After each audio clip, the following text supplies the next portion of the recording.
Honesty, passion, experience. It's Timberwolves Explosion, hosted on the paladinolive network. And now, your host, Paladino Joey.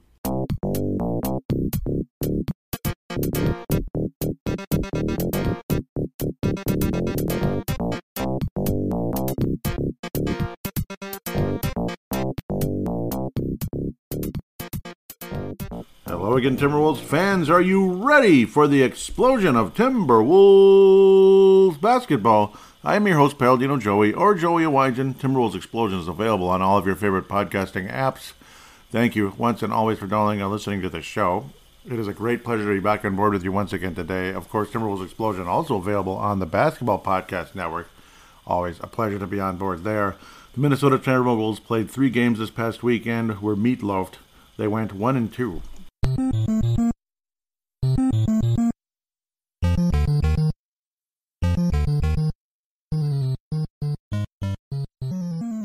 It absolutely could have been better, especially the Washington Wizards game, but even the Memphis game. It was like almost no defense. It was ridiculous. I mean, Memphis just kind of drove past the Wolves over and over and over again. It just felt like there was no resistance whatsoever.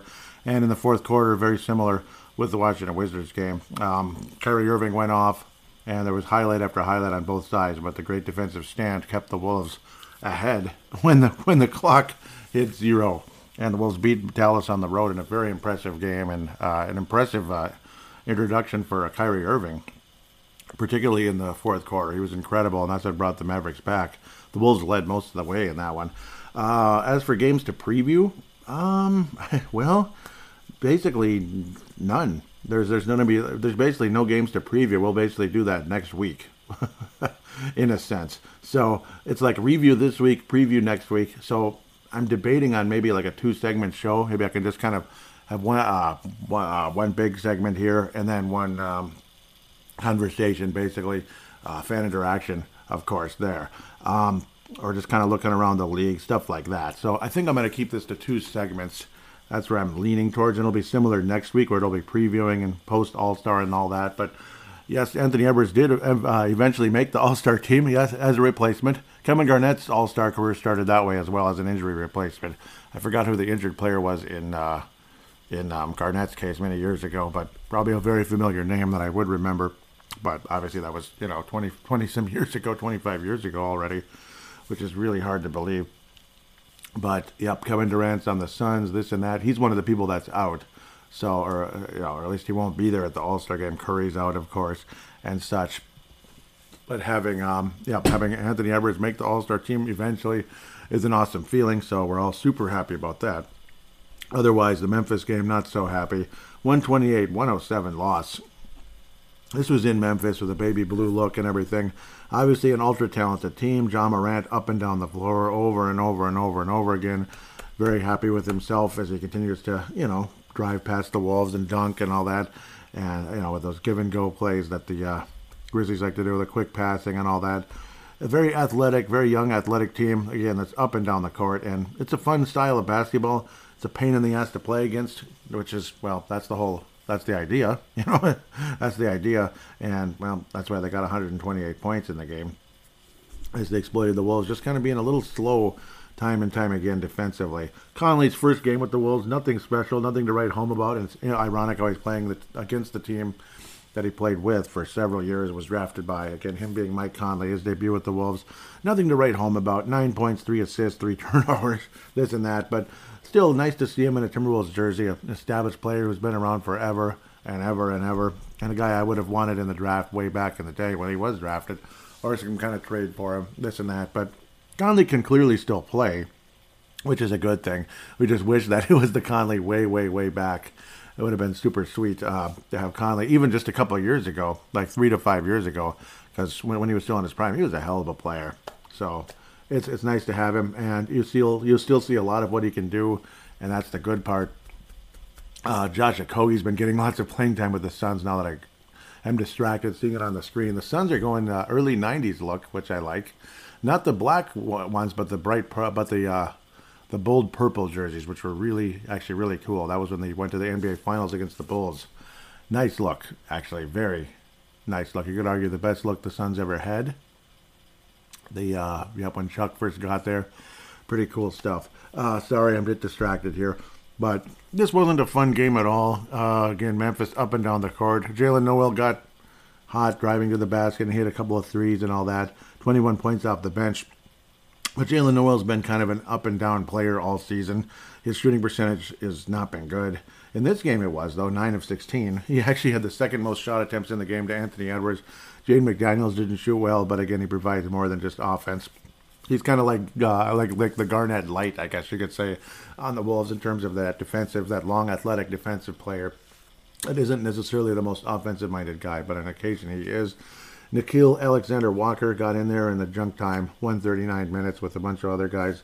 Luka Garza, Nathan Knight, Josh Minot, and Wendell Moore Jr. all got on the court, but none of them scored in the final 139, pardon me.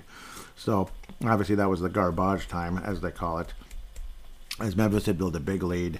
And again, the Wolves' defense was pretty sucky down the stretch and pretty much most of the way when the game mattered, giving up 128. And the way the Wolves gave it up is what's really frustrating. It just wasn't pretty at all. So, it just wasn't pretty at all. Memphis remains first place in the Southwest Division. The Wolves, again, only 107 points. It's kind of like this team sometimes gets caught sleeping defensively, and I know defense has been a factor forever for this club. So it's just an ongoing conversation that we're going to keep having until things get better. There's nothing worse than seeing John Morant just kind of fly to the basket and have his celebrations and all that, and I don't know. It's a pain in the ass to deal with. Of course, seeing Steph Curry launching threes from God knows where, and then doing wiggle worm or whatever the heck he used to do. So that was annoying as hell also. But unfortunately, that's sports these days. Every time somebody does anything, they got to make a scene, and we're happy for them. There's only a couple players left that are like, cool, I scored, let's keep playing. Yeah. There's only a couple players left that are like that these days, it seems like. I don't know, just overall not a good night for the Wolves. Like, the offense really was kind of sputtering, kind of like, I don't know, it was kind of an awkward start, obviously. But that's how it is after a trade. It doesn't make an excuse, though, to play terrible defense, and the Wolves certainly did that in this one. I don't really have a whole lot to say. 128-107, let's just keep moving. This might end up being a shorter episode, and in fact, it probably will be. I mean, there's no games to preview, so it's that simple. And now, this will definitely be the feature presentation, no question about that. And now, our feature presentation. Timberwolves versus Mavericks. Sorry, I had to do my NBA Jam deal there. Yeah, Timberwolves versus Mavericks. Yeah, this was good. And oftentimes when you play the Timberwolves, those would be the two teams. Whenever you'd be the Timberwolves on NBA Jam, it was, the two worst teams in the Western Conference would play each other at the beginning, and they get to the better and better teams each time you win. That's how that worked in that game. So, yes, the Wolves were not real good back in the early to mid-90s. So, that's just a fact. Minnesota does win the game 124-121 in a very impressive fashion. The Wolves actually led most of the game, yet it felt like it was highlight after highlight in favor of the Dallas Mavericks. The Mavericks certainly looked pretty in their loss. One highlight play after another. Even Christian Wood with 24 off the bench. Luka Doncic had a couple of plays where he was able to jump in and get force a turnover. I was kind of surprised. Thought I was watching Stephon Marbury just now, number 3 with the shaved head out there shooting a three-pointer for the Phoenix Suns. That's funny. It's obviously not even close, but totally different player. But yeah, what am I talking about? Yeah, he's better than Stephon Marbury. Way better. That's Chris Paul. Yeah, funny, right? And I had to just kind of lose my mind there, getting captured in the past there and forgetting what I'm watching and who I'm watching. Jaden McDaniels, an unbelievable game. And obviously, we all know the highlight of the whole night was the final play of the game. But still, unbelievable game for Jaden McDaniels. Obviously, he's the best defender on the team. He gets the tough assignment. Had a little small fun, a little small nice, not a bad, a nice back and forth with Vince Askew. Do you remember him with the Seattle Supersonics back in the day? He was there for many years. Played for other teams. Might look him up here in a second. But yeah, he was that kind of guy. Where maybe, where Jaden McDaniels will hopefully be a better overall player. But at the same time, Vince Askew played a game where he would always go against the toughest offensive player on the team. He would take the toughest assignment. Yeah, that's what I thought. He played for the Blazers at the very end, though. Yeah, it was just at the end. He played with the Thunder, huh? Oh, that was the Sonics. Yeah, that was the Sonics. played with the Warriors, the Sixers, so he was kind of all over the place. But Seattle is where a lot of us remember him the most, the Sean Kemp era. Yep, a bit of a journeyman. He averaged 7 points a game throughout his career. So I can go down memory lane here for a minute. Yeah, the Thunder, my ass. He didn't play for the Thunder. The Thunder didn't exist. I don't know why. I don't know why they do that. Like, it's the Sonics, you dummies. Just because it's the Thunder now doesn't mean it's the Thunder back then. So dumb. Golden State Warriors, yep, so that's where he actually started. He started in 90, 91. I thought he was a little older. But, yeah, he was in Italy, that's why, in the 80s. And he did play for Philadelphia, 87, 88. Golden State Warriors, Sacramento, and then Seattle for about 5 years there. And he did play against the Bulls in the yeah, that's what I thought, the 96 finals. I remember that. Unfortunately, that was his final year there. Then he was with the New Jersey Nets, Indiana Pacers, Denver Nuggets, and Portland Trail Blazers, and then went to Venezuela after that at the end of the 90s at age only 32. But, yeah, he would draw the toughest assignment is what the whole point is. And that's kind of like, like Jaden McDaniels drawing the tough assignments defensively. He's that kind of player. Remember how Garnett always did that, but it doesn't always have to be the best overall player on the team having to guard the top defensive player. That did affect Garnett's offense, there's no doubt about it, where he wouldn't have quite the energy maybe to be the guy who could go off for 20 straight points or something in an unbelievable run like a Kyrie Irving could potentially do on occasion. Maybe Anthony Edwards as he continues to be a bigger and bigger all-star throughout his career. Mike Conley, wonderful game. Certainly not perfect, had a turnover or two, which wasn't that bad, but 9 assists. Just a better flow offensively with Mike Conley on the floor than most point guards, I think, in the whole NBA. Like, Conley is like a perfect fit for what we have right now with Rudy Gobert. And you'll get that offensive punch back when Karl Anthony Towns returns. But for now, I'm totally fine with what Anthony Edwards does as with the offensive punch, because I want this to be his team.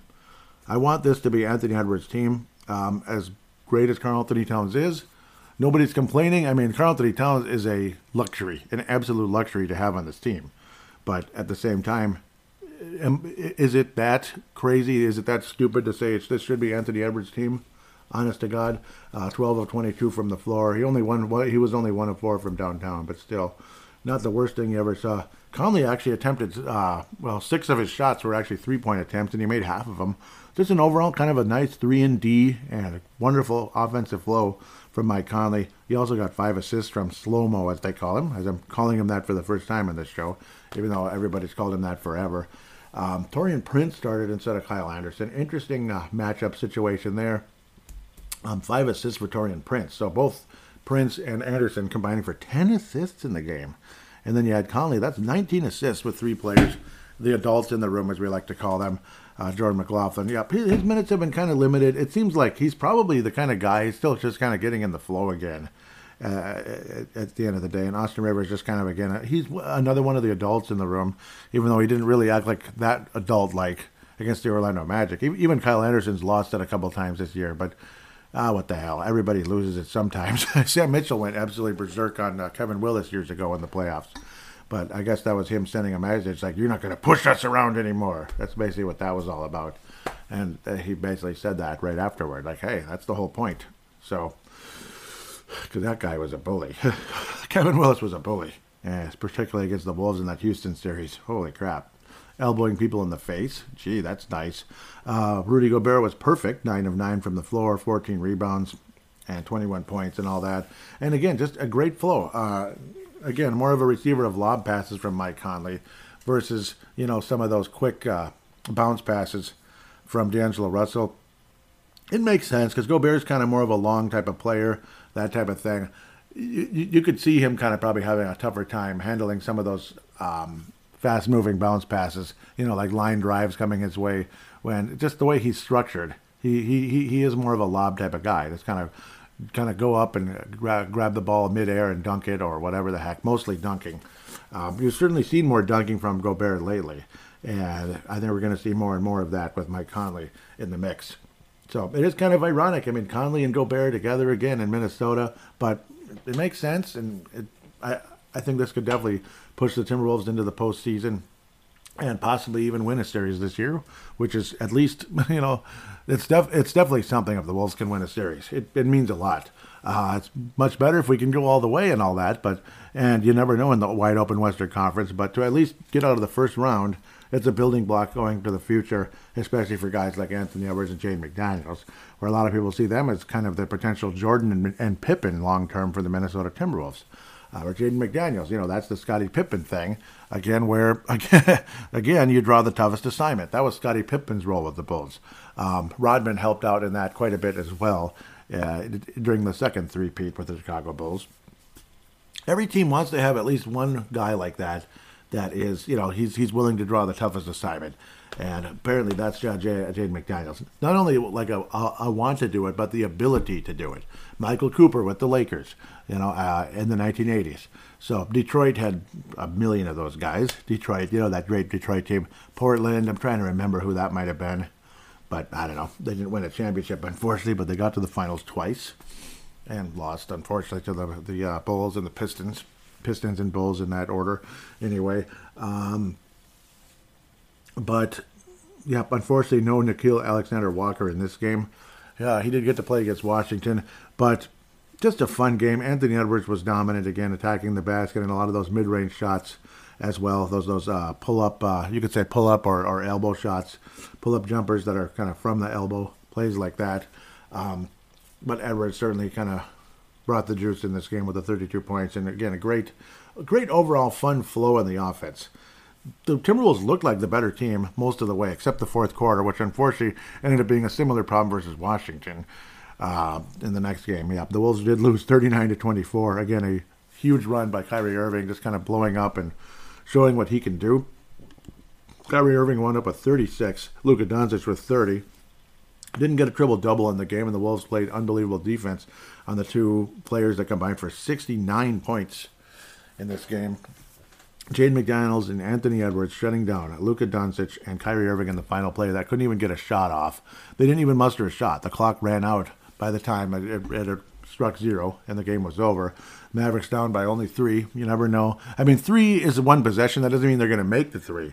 But at the same time, they didn't even get a chance to shoot it. Like, usually you can get a 3-point shot off, right? Most of the time you're going to find a way.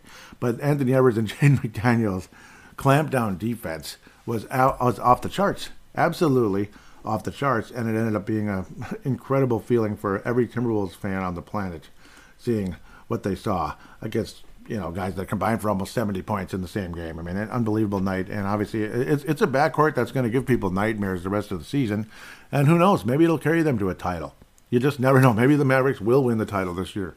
They got to the West Final last year and then got sent home real quick against a team that I'm not a big fan of. If you have any type of short-term memory, you'll remember who that was. And now we get to hear from a tweet from a certain guy who used to be here. He was a pretty important player. He was a guy who would draw the defensive assignments once in a while, just sometimes. But unfortunately, it did hurt his offense a little bit, which again, that's just one of the reasons why Garnett wasn't again like a guy who would take.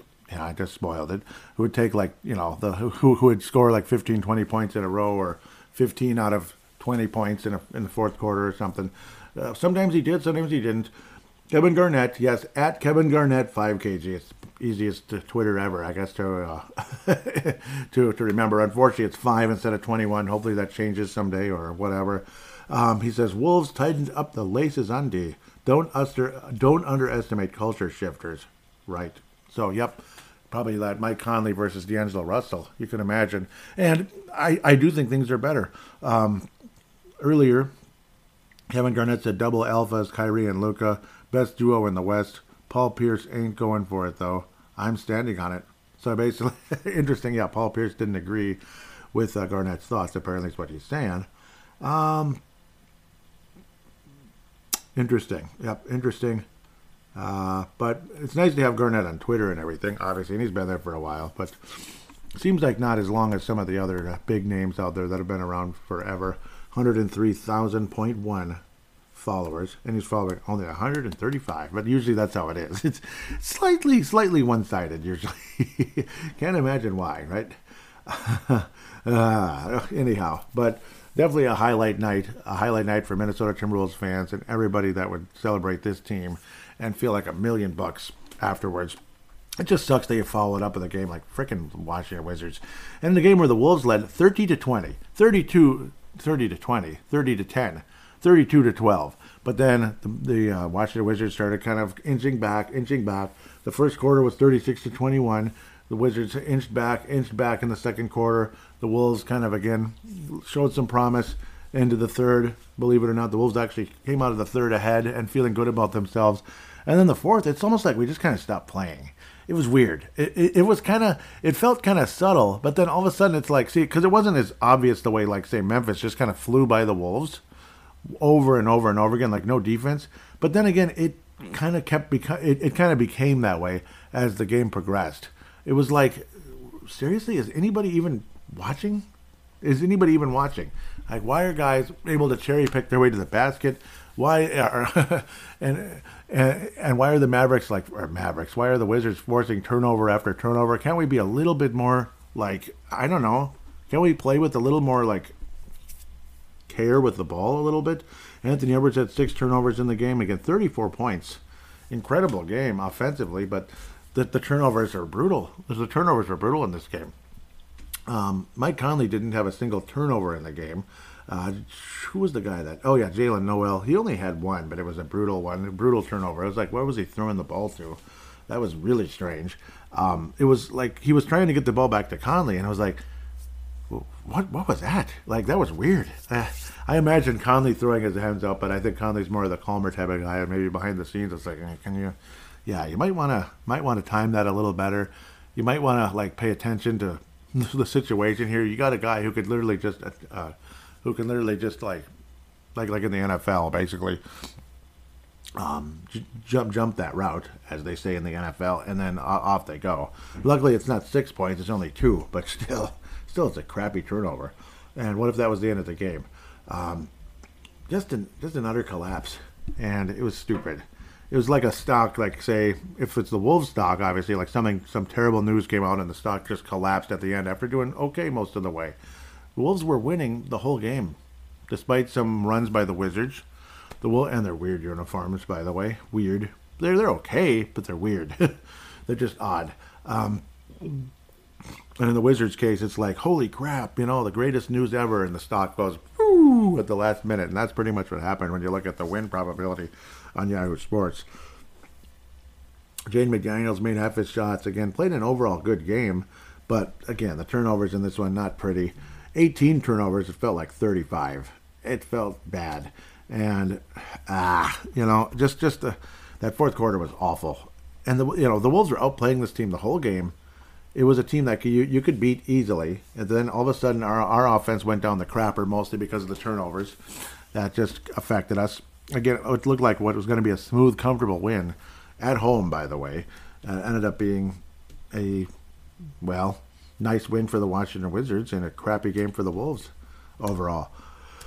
Conley didn't make any of his shots. He missed an easy layup, but at least Rudy Gobert cleaned that up and wound up with 7 offensive rebounds, actually. Gobert's been playing really, really, really well lately, and he deserves a ton of credit. Anthony Edwards, obviously, is playing like the all-star he is. Anthony Edwards is an all-star, a legitimate one. He's not just a replacement. He's a legitimate all-star. Nickeil Alexander-Walker was able to get a layup in the game. I believe that was in the second quarter. I was like, who's that number? Oh, yeah, okay, I get it. I was like, number 9, who's that again? Oh, yeah, of course. So that's Nickeil Alexander-Walker, who, again, once upon a time was projected to go to the Timberwolves with the 11th pick, when the Wolves ended up trading up to take Jarrett Culver, who, we'll talk about that some other time. Jarrett Culver. Should I go into some miniature thing here? Let's go. Let's travel around real quick. So he is with the Atlanta Hawks this year. He's played in 10 games. 10. That's who I thought. Yeah, but it was Atlanta. It's unfortunate. It really is. Played in 10 games, 4.5 points a game. Field goal percentage is wonderful, 39.5. It's ahead of last year with Memphis. All right. Yeah. Well, his 2-point shots are 50%. 3-point percentage is 8. His 3-point percentage is 8.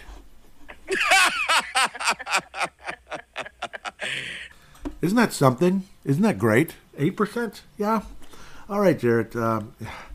Yeah. I remember Patrick Royce when he was watching Jared Culver struggle in that, was it Texas Tech NCAA championship game that was here locally at the time.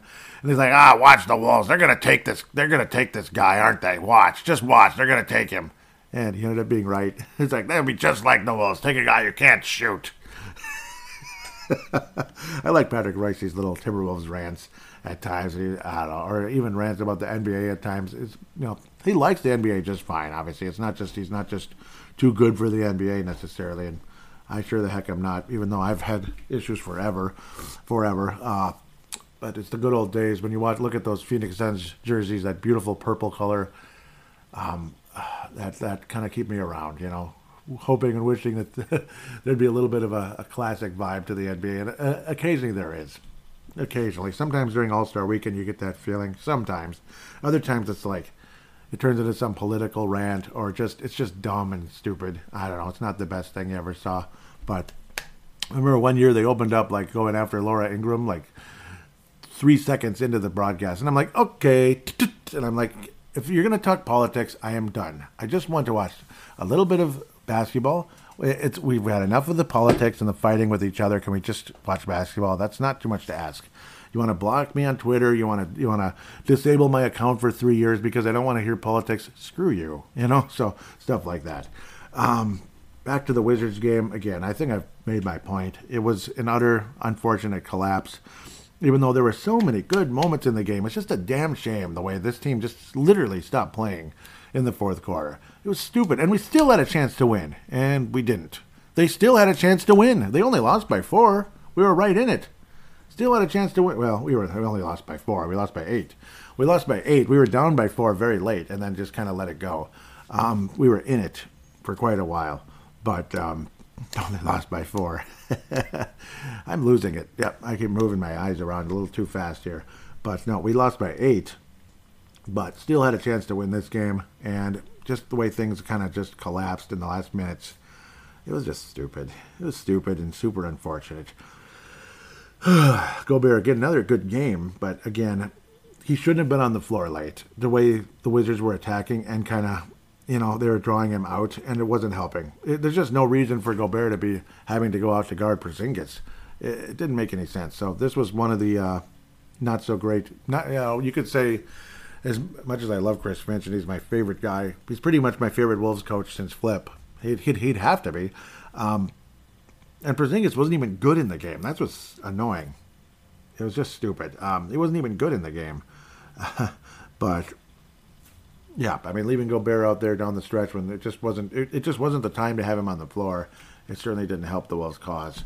At the end of the day, who am I to question Chris Finch? But and I love having big men on the floor often. But sometimes it's just not the right matchup.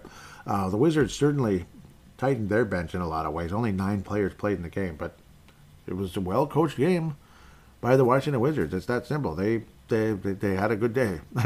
Give them credit. Yeah, fine, I give them credit, but I'm more upset at the Wolves than I'm proud of what the Wizards were able to accomplish, because you don't collapse like that, especially at home. These are games like when I was a season ticket holder that I would, and it was against the Washington Wizards.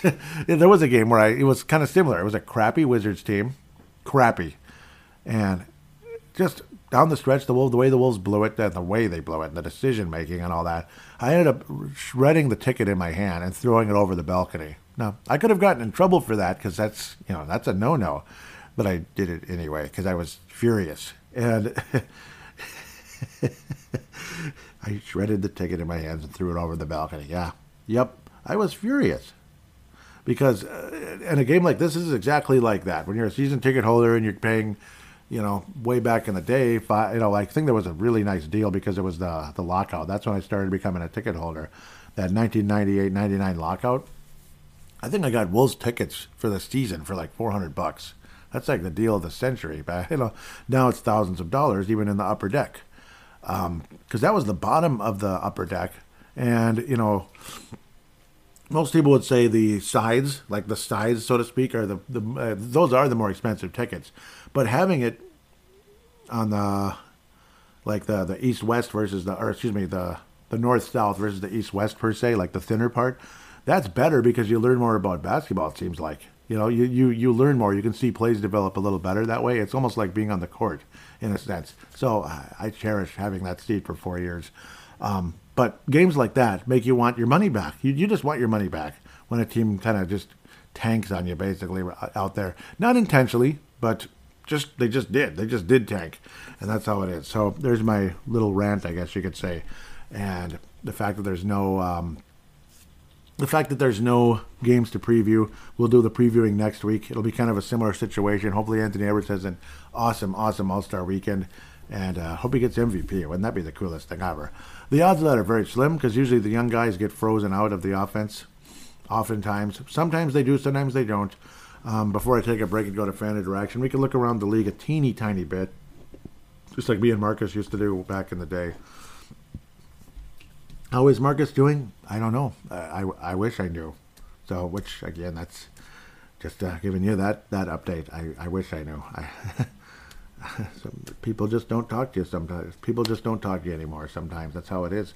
Boston's still at first place in the East. Milwaukee's won 12 in a row. Milwaukee has won 12 games in a row. They're a half game behind Boston. That's how good Boston's been this year, to think that Milwaukee's won 12 games in a row, and they're still a half game behind the Celtics. Cleveland's still fourth in the East.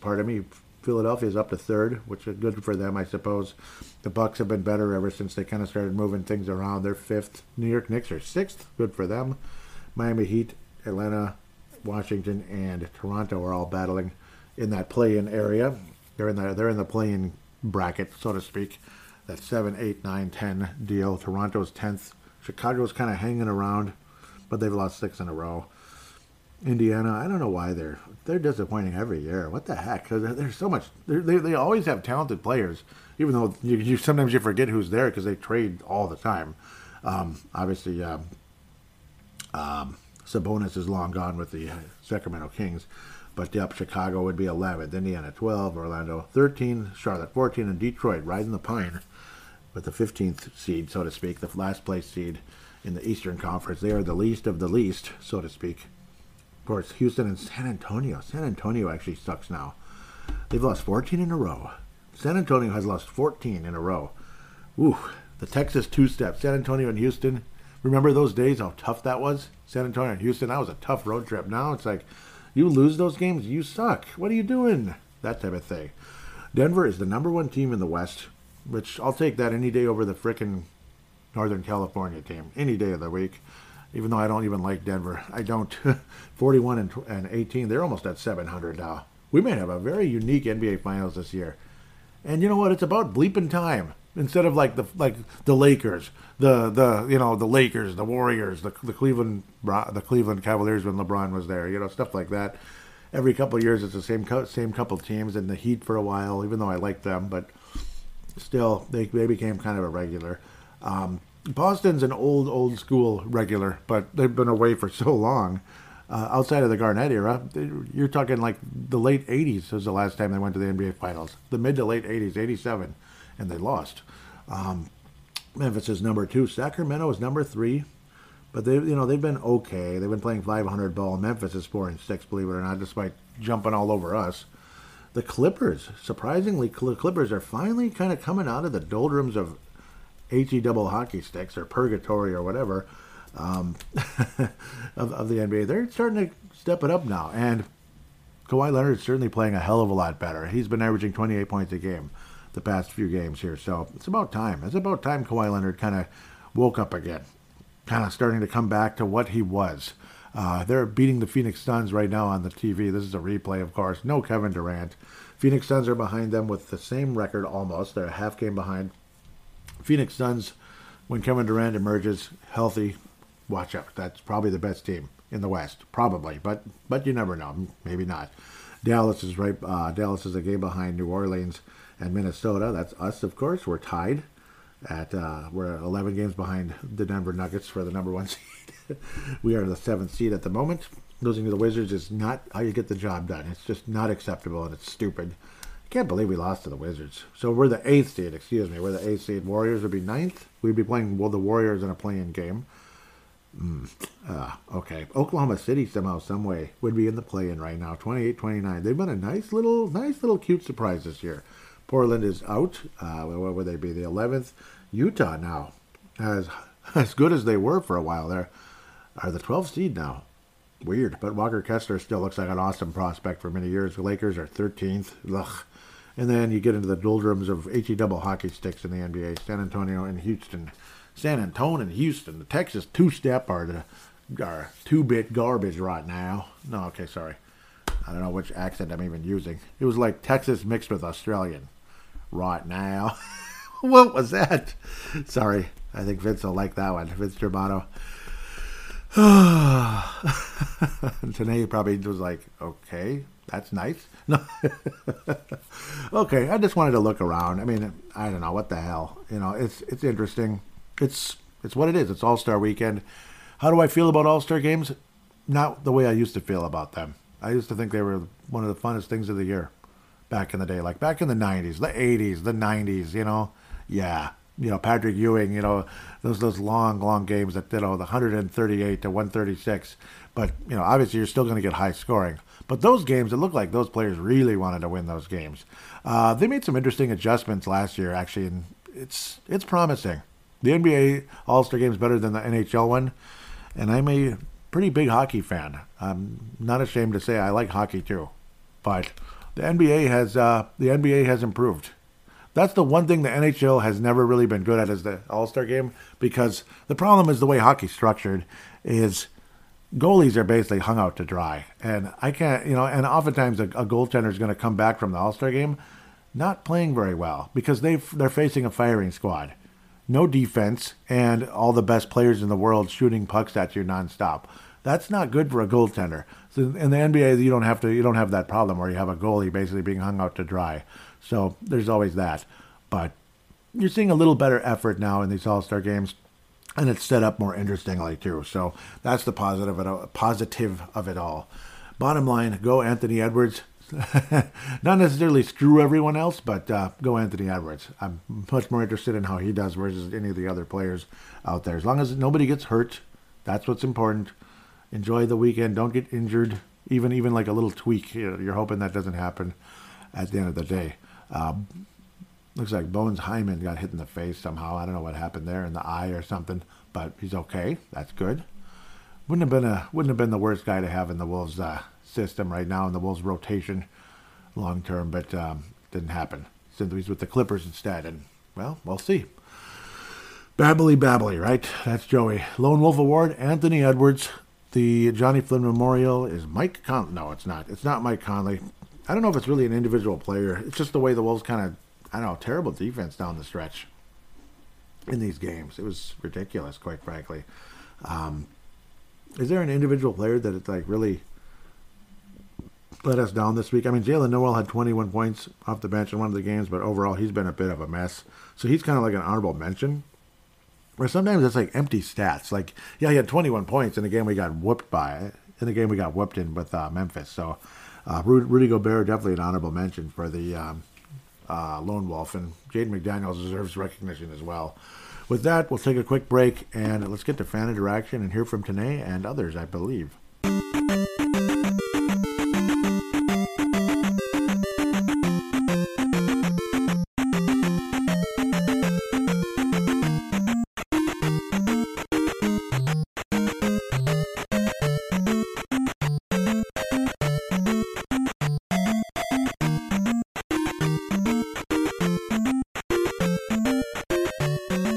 And we are back here on Timberwolves Explosion.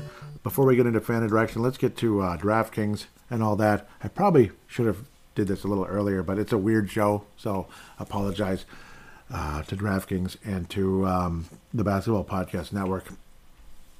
NBA fans, it's time to bring the hoops action to the palm of your hand with DraftKings Sportsbook, an official sports betting partner of the NBA. This week, new customers can bet $5 and win $200 in bonus bets instantly. Plus, for a limited time, all new and existing customers can get a no-sweat same-game parlay every day.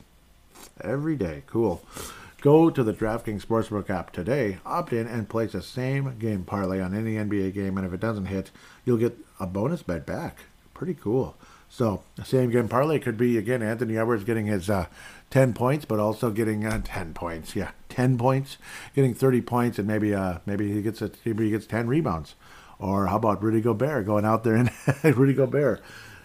I wouldn't mind doing a same-game parlay with Rudy Gobert going out there like the Wolves win and Rudy Gobert gets a double-double. That's probably an easy bet, honestly, even if it's a tough matchup. But I guess the Hornets, hopefully the Wolves can actually get a win coming up. Download the app now and sign up with code TBPN. That's the Basketball Podcast Network, TBPN. New customers can bet $5 on the NBA and get $200 in bonus bets instantly. Only at DraftKings Sportsbook, an official sports betting partner of the NBA, with code TBPN. Minimum age and eligibility restrictions apply. See show notes for details. For details, as Rudy Gobert might say. So thank you always there. Tanae Wilson Brown, and others at TWolvesEX, at TWolvesYep, and Levi. I don't know if he's just, maybe he's just liking the tweets. Yep, and that's totally fine. I'm going to backtrack? No. I'm not, I guess I don't need to backtrack. Yeah, it's all there in the correct place, the correct order. Levi Brown, Tanae Brown, Vince Germano, and the Basketball Podcast Network all retweeted the most recent episode. Levi and Tanae are from New Zealand. Vince Germano is from Melbourne, Australia, and we really missed that courtside podcast. They're still in hiatus. Hopefully they come back soon. I know things are busy. Who knows? I might end up jumping in a hiatus at some point because if I get a certain job, my schedule is going to change. So I'll go from second to first shift. So we'll see. We'll see what happens. And I will hopefully try to transfer back to second with that better job. That's best case scenario. I'll try to transfer back at some point. But those type of things usually don't happen overnight. So we'll see. I still have to do the interview for the job. And wish me the best, I guess. I should say. Just, again, talking about hiatuses there. Hiatuses happen for a reason. So I can understand Vince Germano there. I'm not sure it'd even be a hiatus, though. But we'll see. I'm babbling my head off here, and I apologize. Tanae Brown said, what was I saying? Nope. Tanae Brown says, out of New Zealand, rated 5 stars on Spotify. Any Wolves fans that follow me, please be sure to give this one a listen. Joey's one of the best when it comes to Minnesota sports. Timberwolves Explosion is my personal favorite of his shows, and thank you so much, Tanae. That is the awesomest thing. I really appreciate what you said there, and it's, it means a lot to me, and I appreciate the 5 stars. Really, very much so. It looked like there's a response. Where is it? That's interesting. It shows response. Where'd it go? Maybe I have to actually click in the right spot here. What the heck? That's really strange. I thought I replied to him. That's really weird. I don't know what happened. So I apologize. And again, just thank you so much, Tanae. That is awesome of you. Tanae continues, says, can't watch Grizzlies games. The whistles they get are just outrageous compared to anything the Wolves see. Ja gets everything. Ant gets nothing. Had this one turned off midway through the third. Yeah, that was an awful game. And the defense was pathetic, too. It really was. And he continues saying, was no good for my blood pressure. Haha. Yeah, and I agree. That was an obnoxious game. Why didn't I respond? I swear I responded to this.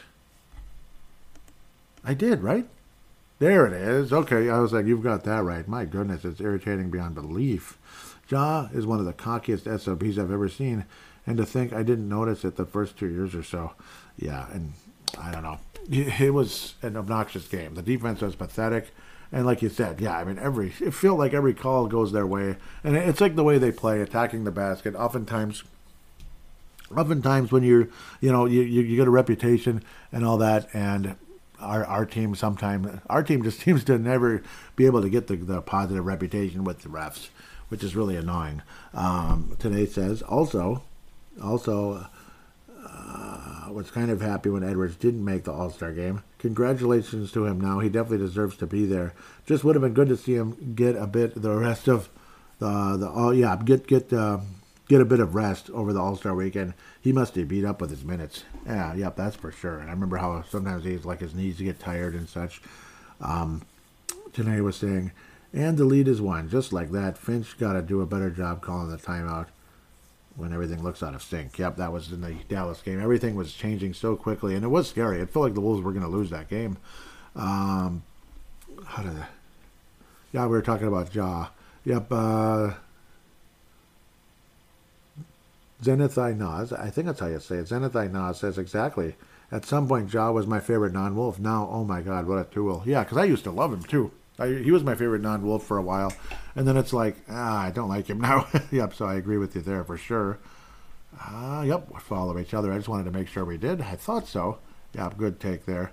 What was I saying? I responded to him saying, yeah, I can't stand the guy. He's way over the top. Yep, with the attitude and all that. Yeah. Yep. Tanae said, get Noel out of the game. Finch got to get on him early before he gives away this entire league. Such a sloppy start to the second quarter. Yep, that was on again the 13th. Yep. That was that Mavericks game. Lakers Carpool podcast follows. I believe they're with the Basketball Podcast Network. Cool. Nice to meet you. Lakers Carpool Podcast. That could be a recommendation for Vince Germano right there for sure. Vince Germano, Stu Benson, Lakers Carpool Podcast, the Basketball Podcast Network. And yeah, no, I think that's it. Yep, a couple more here. Good. Tanae says, I think he's another Shabazz Muhammad. Yep, we were talking about Jalen Noel still. I was saying he's become another Malik Beasley. Super duper up and down. Hopefully he can grow out of it. And then Tanae says, I think he's another Shabazz Muhammad, which is definitely worse. Definitely worse. And I was saying all offense, and even that isn't good. The main difference is how high Shabazz was drafted versus Noel in the second round. Yep. That's the main difference, yeah. How, like, Shabazz, we kind of forced ourselves into expectations with him. And then to consider who was taken right around that same area breaks our hearts like you wouldn't believe. Considering who we could have taken instead of Shabazz bleeping Muhammad in the same draft. It would have been a weird pick at the time, but it would have been legendary. It would have been legendary. Like, that guy, of course, just in case you're wondering, was the Greek Freak himself. Yes, that guy. Breaks my heart every day I think about it. Yep. He's another one of those worthless draft picks that could have been if we could have had a phenom at the same spot. It hurts. Janae Brown says, absolutely pathetic, embarrassing, and inexcusable loss to the Wizards. The way just awful. I was saying we were killing them and completely collapsed. It's driving me nuts. The Turtles are becoming like Captain Blow Lead. You know how there's Captain Comeback? Like Captain Comeback, the comeback kid, like Joe Montana, Tom Brady's amazing comeback against the Atlanta Falcons and such. And then you have the Wolves are like Captain Below Lead, like we're blowing the lead, we're the captain of it. With the way we did it so many times against the Memphis Grizzlies, and we're still doing it this year, which is disgusting. And against the Wizards, I don't know. There's some good players on the Wizards, but they're not good right now. So that was kind of dumb. Frustrating beyond human belief. With that said, thank you so much for the interaction today. Love hearing from you. Nice to meet Zanathi Naz. I believe that's how you say it. Or Zanathi Wolf is the actual Twitter account. So nice to meet you. I believe that might be the first or second time we've tweeted back and forth. Really appreciate hearing from you. And today, obviously, coming in out of New Zealand, Levi Brown liking and retweeting and tweets and such. Vince Germano doing the same. Really love hearing from you. Again, hope to hear from the Courtside Podcast again. Would love to see you on there. On the air again. It would be awesome. And don't be afraid to download and listen to those shows. Even still, obviously, there's a pretty big library there. You can listen back to any episode and have some fun there. For like a sneak preview of what you could be enjoying in the not too distant future when they do come back out of hiatus. Again, we'll see if there's a hiatus at some point. Who knows? I mean, who knows if they even hire me for that position? We'll see. I mean, we don't know. We don't know. I'm not going in that cocky like, oh, I got this in the bag. I hope so.